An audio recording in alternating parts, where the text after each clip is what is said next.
এটা ঠিক যে দোয়া করার প্রবণতা আমাদের মাঝে অনেক কম।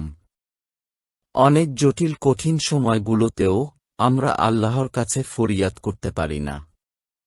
চোখে জল না আসুক, অন্তত অন্ধকারে দুহাত তুলে বিনীত গলায় সমস্যার কথাগুলো তুলে ধরার অভ্যাসটুকু আমাদের মাঝে গড়ে ওঠেনি।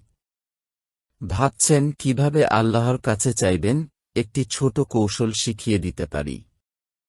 আজ থেকে জীবনের ছোট ছোট অভিযোগ, আনন্দ, বেদনা, সুখ দুঃখ, প্রাপ্তি অপ্রাপ্তি সবকিছু আল্লাহকে বলতে শুরু করুন।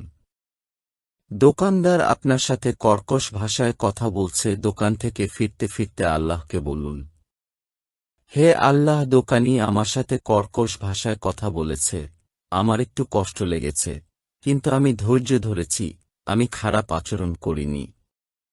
এর প্রতিদান কি আপনি আমাকে দেবেন না? অবশ্যই দেবেন, আপনি তো কোনো ভালো কাজকে বিনিময়হীন রাখেন না। আমি আপনার কাছে উত্তম বিনিময়ের আশায় ধৈর্য ধারণ করে থাকলাম। এভাবে ছোট ছোট বিষয়গুলো নিয়ে আল্লাহর সাথে কথা বলতে শিখুন। দেখবেন এই অভ্যাস বড় বড় ব্যাপারগুলোতেও আপনাকে আল্লাহর কাছে টেনে নেবে। ভিডিওটি ভালো লাগলে সাবস্ক্রাইব করতে ভুলবেন না।